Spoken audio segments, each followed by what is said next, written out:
Hey, IronPigs fans, welcome back to another episode of Welcome to the Pig Leagues. I'm radio broadcaster Pat McCarthy, and today I'm joined by one of the newest members of the Phillies organization, right-handed pitcher Trevor Kelley. Trevor, thanks so much for taking the time and joining us. Yeah, no problem. It looks like you're in your car right now. You're running some errands right now, just trying to stay busy? Yeah, me and my wife just trying to get some errands, and I don't know. We had to pick up some diapers. We have a newborn at the house. She's actually 6 months, but yeah, just trying to get some errands out of the way. It looks like it's sunny right now. It's pretty cloudy up in the Northeast. Has the weather been good for you down south?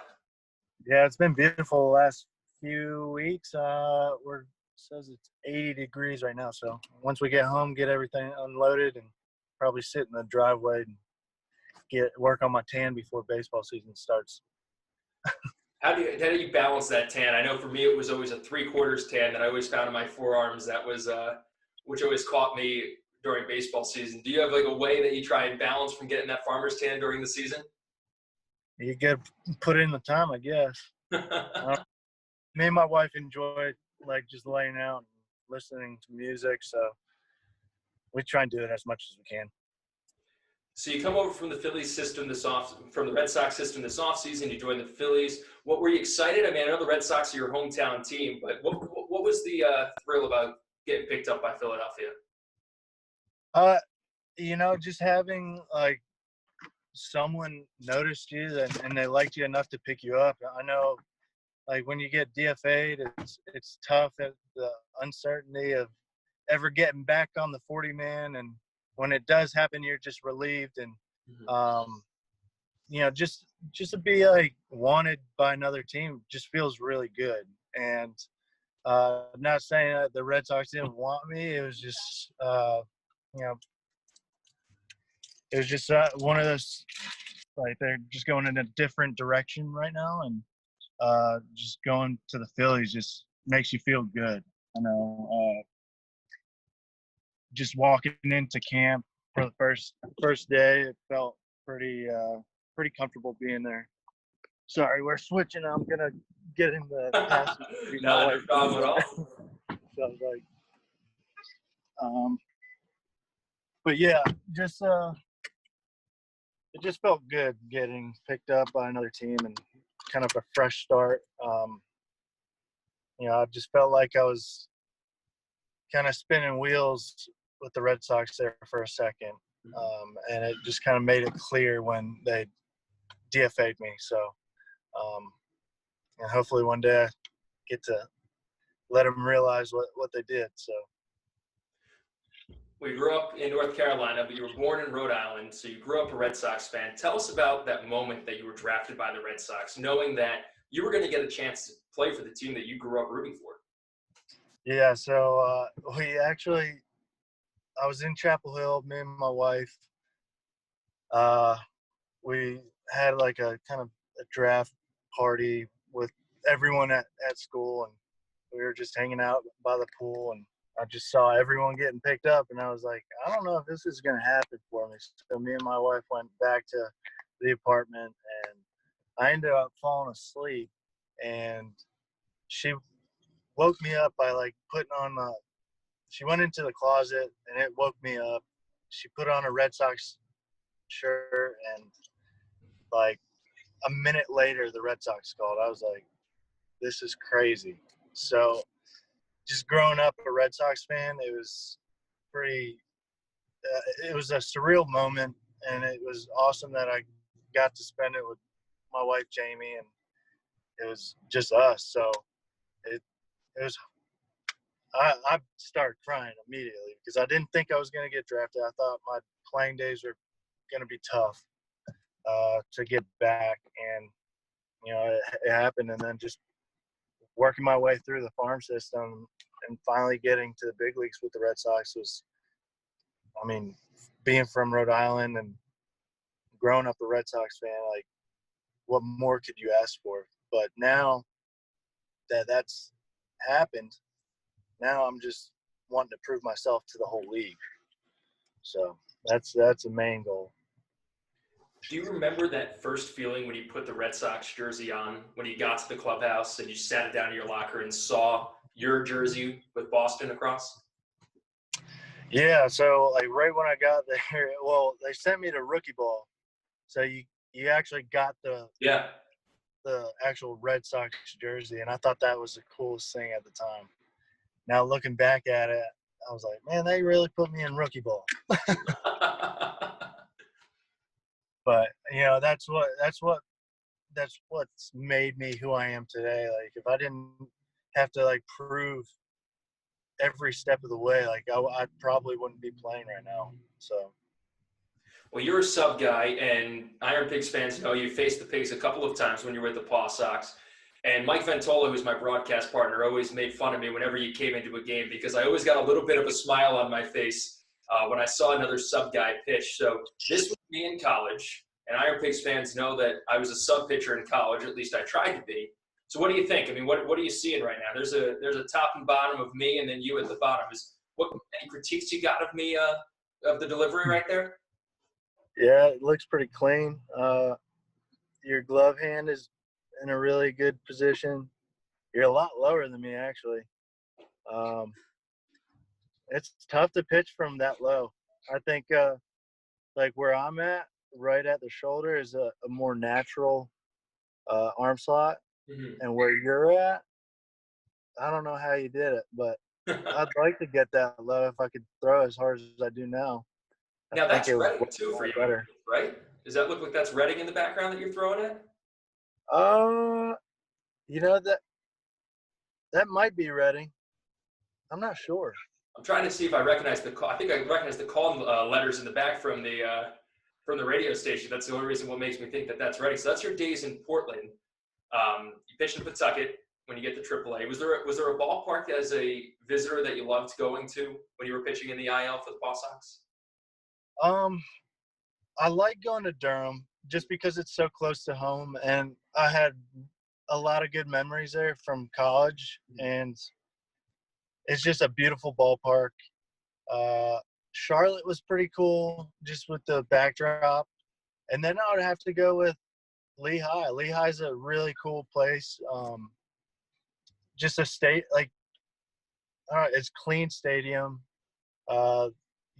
They pack out the stands all the time. I mean, it was a fun place to play, and I mean, they've been tough. It was always like the Phillies organizations were always tough to face. I mean, I was like, if I'd go anywhere, I mean, I think the Phillies were a great fit for me because I hated pitching against them. I always did bad against them. So, did you get a chance to talk to Josh Ockney at all about Philadelphia? Kind of give him that he was able to give you the lowdown, him being a Newman Goretti guy and being from the Philly area? I haven't talked to Josh yet, but I've talked to a few other guys from the area, like Mike Schwarn. He showed me around quite a bit when we played in Philadelphia in September. Mm-hmm. And so I got a few spots that I'm wanting to go back to. That's for sure. All right. Well, one thing, if you're going to be in Philly, you got to get the lingo right. So what I'm going to do is I'm going to rattle off a couple of words that associate with Philadelphia and nowhere else. Let's see if you can figure out exactly what they mean. All right? All right. All right. So the first one, this one's a pretty easy one because a lot of people know. If I say I want whiz wit, do you know what I'm talking about? Yeah, it's a with cheese or without. So whiz wit to me, I want whiz cheese on my cheesesteak with fried onions. With fried onions? Yeah. Oh, okay. I know. So if I want I just thought it was with the whiz cheese or whatever. No, so you just, when you're ordering it, you just tell them the type of cheese. And then you either want it with or without. Okay. So now you know whenever you go to Pat's, Gino's, Tony Luke's, wherever you go, you know how to properly order it. We actually went to Tony Luke's. That place was good. Oh, yeah. You got to go to Tony Luke's. Right now. Hi.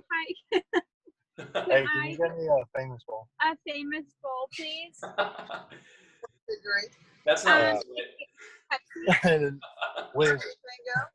And then can I get if I tell you I need to go to the Mac machine, do you know where I need to go to?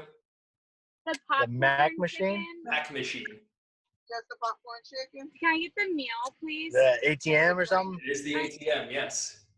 All right. All right, so you're getting it. May I get what if I'm going down the shore? Any dipping sauce? The Shore, Jersey Shore. Go to the Jersey Shore. That's it. That's it. It's very simple. That's one of the easier ones. And that'll do it. That's where what was? That's one of the easier ones. Is going down to the. Oh Shore. yeah. I mean, that's because I watched the Jersey Shore a little bit. Did you watch the Jersey Shore? Yeah. Oh, see, it's nothing actually like that. Really? Well, no, it really is, but only in season. I haven't seen that show in forever, but It's probably better that you haven't. yeah. Yeah. What about pork roll? Have you had pork roll? Pork roll? Yeah. Have we had a pork roll? No, we haven't. All right. So pork roll is a staple in Philadelphia and like central New Jersey. It is, I really don't know how to describe it. It's ham-ish for breakfast, kind of. Not really. It's like Canadian bacon on steroids. All right. So if you see pork roll, it's also a big debate. That's pork roll in South Jersey and Philadelphia, but Taylor ham in North Jersey and New York. They're wrong when they call it Taylor ham. It's So just it's pork roll. So now you know. All right. All right, what if I tell you that I need a hoagie? A hoagie? Yeah, a hoagie. Hoagie. It's like a type of sandwich bread, right? Well, it's just a sub. Sub, yeah. Yeah.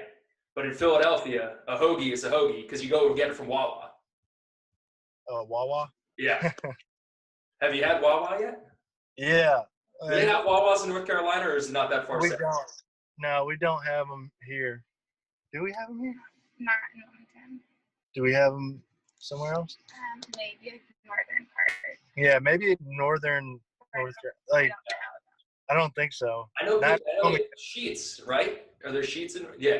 Yeah, we have Sheets. So we have Sheets in the Lehigh Valley, and it's a big debate of whether you go to Sheets or you go to Wawa. Yeah, that Wawa was there first, right? I would think so. Yeah, I would think. I would hope so. Oh, that's a tough one. Whoever makes better breakfast sandwiches, What? that's probably who I'd go with. Yeah. Well, I know community is a big thing for you. I remember when we were in Pawtucket last season, you got a chance to meet with the kids from Rhode Island that went to the Little League World Series. How important was it for you to give back to those kids when they came over to McCoy for that game? Yeah. So one, they had a really good team. I really didn't get to spend too much time with them, but the time that I did get to spend with them, just being a kid from Barrington and just seeing them have a lot of success. And you know, if you're from Barrington and you like baseball and you're good at baseball, I think you look at like anyone that plays not only for Pawtucket but for the Boston Red Sox as like being someone that's just like a superhero. I know I did. So to kind of be a role model and just give them a little bit of advice and talk about where they're playing, like that I've played at the same field. And, you know, it was cool to me to see where I came from because I moved to North Carolina around that same age. So to see how they were, it kind of made me think like how I was at that age. And for me, it was really cool to just talk baseball with them. Well, Trevor, I appreciate you taking the time and sitting down with us for I know it's probably a crazy time for you right now, but with everything going on, but hopefully we can get back to baseball real soon and get you in a Phillies or an IronPigs uniform in the near future. Yeah, absolutely. Can't wait. Trevor Kelley joining us on Welcome to the Pig Leagues. Trevor, thanks so much, and we'll talk to you soon. All right, man. Good seeing you.